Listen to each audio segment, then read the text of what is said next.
Allô tout le monde! Alors aujourd'hui, on parle de la soustraction. Quand faut-il soustraire selon toi?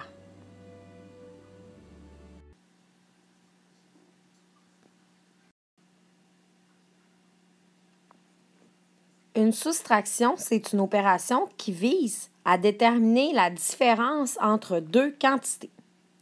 Nous allons faire un petit exemple. Ici, j'ai 10 gâteaux. Il y a 3 de mes élèves qui désirent manger chacun un gâteau et je décide de leur en donner un. Quelle opération vais-je faire pour savoir combien de gâteaux me restera-t-il? Je peux faire une soustraction. En effet, je peux faire 10 gâteaux moins 3 gâteaux que je donne à chacun des élèves. Cela va donc me donner 1, 2, 3, 4, 5, 6, 7.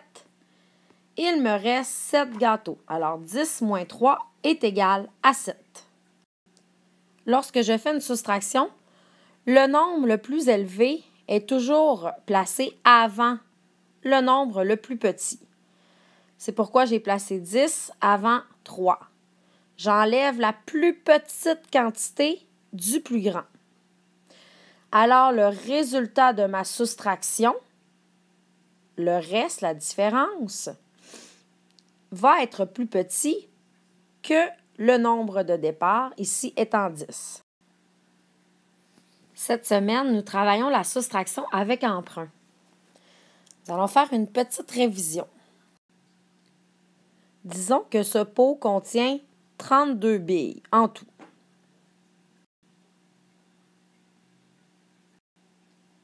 Je perds sur mon chemin 8 billes. Alors, je me demande combien me reste-t-il de billes en tout?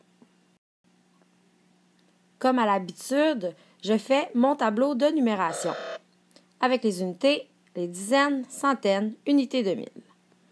Ensuite, je vais inscrire les nombres à l'intérieur de mon tableau de numération. Alors, 32, je peux faire 2 unités, 3 dizaines, moins 8. Alors, je dessine les 8 unités. 1, 2, 3, 4, 5, 6, 7, 8. Alors, je débute la soustraction. 2 moins 8. Oh, je n'ai pas assez d'unités pour enlever 8 de 2 unités. Alors, c'est à ce moment-là que je vais faire un emprunt.